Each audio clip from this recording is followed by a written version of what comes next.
मृतगंध पुरस्काराच्या निमित्ताने उपस्थित मान्यवर आणि सभागृहातील हे सगळेच तिथले बहुतांशी मला ओळखणारे पण आहेत.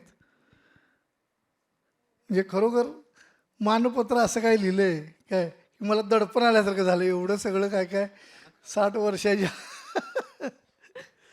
पण एक आहे की चित्रकला शिल्पकला ही उपजीविकेची जरी भाग असले तरी लोककला ही माझी जीविकेची भाग राहिलेली आहे. या इथं मी स्टेजवरनं कायम सांगतो की तुम्ही पंतप्रधानांना मान देता का उपपंतप्रधानांना, मुख्यमंत्र्यांना मान देता की उपमुख्यमंत्र्यांना, सेक्रेटरीला मान द्यायचा की उपसेक्रेटरीला, आणि अध्यक्षाला मान द्यायचा की उपाध्यक्षाला, मग जीविकेला मान द्यायचा की उपजीविकेला. मग तिथं माझ्या जीविका माझी ही लोककला राहते. मग अशीच संचालिका म्हणल्या की बाबांना ज्यांनी बघितलं स्टेजवरती वीज सळल्यासारखं होतं आणि किती लोकांनी बघितले का नाही अशी तुम्ही शंका उत्पन्न केलीत. पण या इथं सभागृहामध्ये सांगताना मला अभिमान वाटतोय, आनंद वाटतोय, भाग्य वाटते की मी 6 वेळा बाबांच्या बरोबर स्टेज शेअर केलेला आहे. आणि अगदी स्टेज शेवटचं म्हणजे NCPAमध्ये राष्ट्रपतींच्या पुढं आम्ही दोघांनी सादरीकरण केलं होतं. हे आयुष्यातल्या काही भाग्याच्या गोष्टी आहेत पैकी ह्या एक आहेत. काय तर लोककलेच्या इतक्या विविध क्षेत्रात एवढं मोठं काम केलेलं मला नाही वाटत माझ्यासारखं आहे. अरे गणरायाने नाचत नाचत अंगणी यावे लोककलेचा पुरस्कार आहे मला मृदगंध. तर पारंपरिक शाहीर हा गण लावतोच काय तर गणरायाने नाचत नाचत अंगणी यावे अरे अल्पमती मी शाहीर मजला शुभाशीष द्यावे झांज ढोलकी डफाणी तुंतुने सुरात लावावे आणि सच्छिलतेचे रूप दावूनी गुणगावून घ्यावे. विद्या देवता येईल सत्वर गणराया संगे अरे तिचीच कृपा म्हणून जिवेवर शब्द खेळ रंगे. अरे पडो न मजला कधी वाणवा रचनांची जीवनी आणि सरस्वतीची प्रभा उतरो या माझ्या कवनी. अरे कोणी शाहीर गोंधळ घाली आई भवानीचा. खरोखर लोककला किती विभागात विभागली होती की कोणी शाहीर गोंधळ घाली आई भवानीचा. अरे पोत नाचवीत उदो उदो करी श्री जगदंबेचा.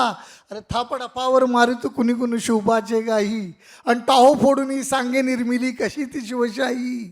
हो कुणबी गीतांच्या त्या ललकाऱ्या खळ्यावरून येती कुणी पाजित पाणी मोठेवरून ताण छान देती. ओ रामाच्या पारी ती वाणी वासुदेव गाई आणि आजा पंजाच्या नातीपंथीला वाटीत पुण्याई. ओ कुणी कष्टकरी शेतकरी गरिबांच्या घेऊन प्रश्नाला या लोककलेतून जाब विचारी सतांद जुलमी सत्तेला. कुणी राहुळी रमे कीर्तनी विठू माऊलीच्या अरे समजवी ओव्या नाम्या तुकया नान माऊलीच्या. म्हणजे इतक्या विभागाची लोककला गेल्या ही इतिहासाचे आम्हीच वाली. इतिहासाचे आम्हीच वाली गाऊ पोवाडे मर्दांचे अरे फिरंगोजी येसाजी बाजी तानाजी सूर्याजीचे. अरे आम्हीच आहो रक्षक शिक्षक सेवक सर्व समाजाचे. आणि थापडफावर मारून उतरू चढले भूत जर माझाचे. साम्राज्ये ती कैक खड्या वाणीवरती आमच्या तरली आणि जुलमी सत्ता एक इशाऱ्या सरशी खाली गडगडली. अरे शाहिरांच्या इतिहासाचा शोध जरा तुम्ही घ्या हो आणि शाहिराचा मान शाहिरा सुजनजन तुम्ही द्या हो. कोण आहे आम्ही कोण आहे ज्यावेळी विचार करतोय त्यावेळी काहीतरी कागदावर खडून जातोय की या माय माऊली मराठी श्रीच्या मांडीवरचे बाळा मी.